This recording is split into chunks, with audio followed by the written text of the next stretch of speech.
China's President Xi announced a vision for sport in November 2014, and it's safe to assume that this pronouncement was made on the basis that there would be a subsequent 5-year plan to begin the development of the sport industry. Xi's target is by 2025 for China to be the world's biggest domestic sport economy. And so I think for the next 2 or 3 years at least, we should expect a period of intense activity in the sport industry, possibly going into a second 5-year planning cycle from 2020 through to 2025. This is a crucial part of Chinese business still, because it is a state-led system, and that state-led system functions on the basis of 5-year plans. As a consequence of this, I think we saw at the start of 2015, right through to the start of 2017, a period of really quite intense economic activity in and around Chinese sport. Some of that was based upon established business case around a tangible return on investment, but I think there was a considerable amount of speculative activity amongst not just Chinese businesses and entrepreneurs, but I think businesses and entrepreneurs globally when looking at the Chinese sport industry. During 2016, this led many people to speculate and to observe that the Chinese sport industry was a bubble and it would burst at some stage. And as a consequence of that, I think even the Chinese government itself began to acknowledge that there was some overheating of the industry. And if we look then towards the end of 2016 and the start of 2017, there were 2 particular measures that were introduced that I think acknowledged that there were issues around overheating and a possible bursting of a bubble. The first was the move from a 4+1 football player transfer ruling in Chinese football to a 3+1 rule. Effectively, that was a move from four players in the starting 11 and 1 in the squad to 3 players in the starting 11 and 1 in the squad.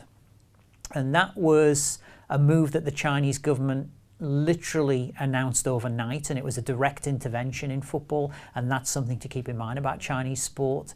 The state is predisposed towards directly intervening in industries where it wants particular things to happen.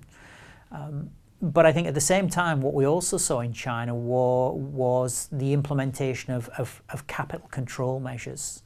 And this wasn't just in sport, it was across industry in general. Chinese currency reserves have fallen over the last year or two, leading to concerns of a liquidity crisis.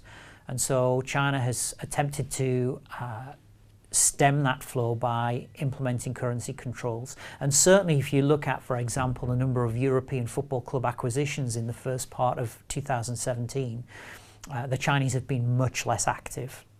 And that's definitely a reflection of currency controls.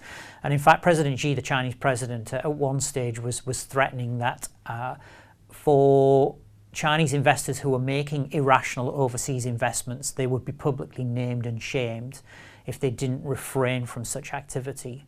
So I think in the first half of 2017, what we've effectively seen is the moderation of investment activity in sport coming out of China.